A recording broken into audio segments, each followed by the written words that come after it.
Officiers généraux, officiers supérieurs, officiers subalternes, sous-officiers, caporaux, matelots et soldats.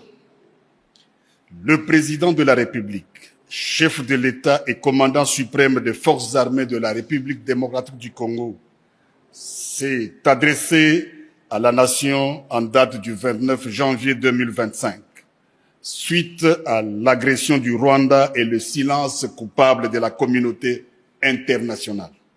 En ces jours, je m'adresse à vous. Allez-vous permettre à nos audacieux ennemis de violer impunément l'intégrité du territoire de la République? Allez-vous permettre que s'échappe l'armée qui a porté la terreur dans vos familles? Vous ne le ferez pas. Marchez donc contre elle. Arrachez à son front les territoires actuellement sous son emprise. Votre engagement et la fidélité à votre devise. Ne jamais trahir le Congo. Toutes ces guerres sont causées par la convoitise de nos ennemis. Ces derniers vont venir pour tenter de vous corrompre. Il ne faut donc pas trahir le Congo. Vous devez vous rappeler les conséquences d'une armée défaite. Apprenez au monde que la malédiction s'abat sur ceux qui violent le territoire du grand peuple. Le résultat de nos efforts ne sera qu'une paix durable. Vaincre sans péril, on triomphe sans gloire. Il n'y a aucun orgueil à tirer d'une victoire facile vis-à-vis de l'ennemi. Pour les services rendus dans cette lutte dans laquelle nous sommes engagés, je vous présente les remerciements du commandant suprême de ma part et du pays tout entier. Ce n'est pas seulement pour aujourd'hui, mais pour tous les temps à venir que nous devons perpétuer pour les enfants de nos enfants, cette grande et libre nation dont nous avons bénéficié toute notre vie. Je vous prie de vous souvenir, non seulement pour moi, mais aussi pour vous, que la nation vaut la peine que l'on se batte pour elle, pour s'assurer un tel joyau inestimable qu'est la République démocratique du Congo.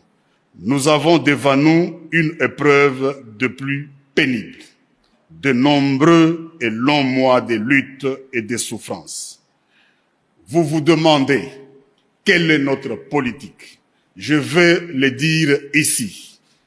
C'est faire la guerre par mer, par terre et par air, de toutes nos forces et avec toute la force que Dieu peut nous donner, de faire la guerre contre la tyrannie monstrueuse, jamais surpassée dans le sombre et lamentable catalogue du crime humain. Telle est notre politique. Il s'agit d'une question de vie ou de mort pour la République démocratique du Congo. Il s'agit particulièrement de savoir si le peuple congolais restera libre ou tombera dans l'esclavage post-colonial. Il ne doit pas y avoir de place dans nos rangs pour les pleurnichards et les lâches, pour les marchands de panique et des déserteurs.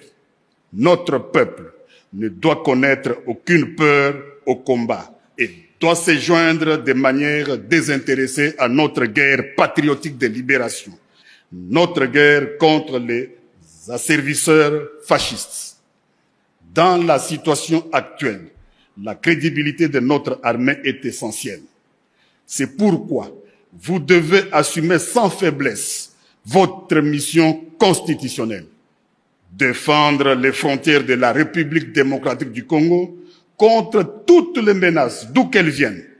Vous devez donc faire face aux menaces qui se présenteront dans tous les domaines de conflictualité.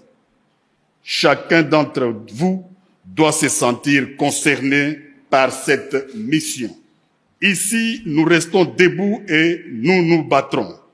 Il n'y aura pas d'autre retrait.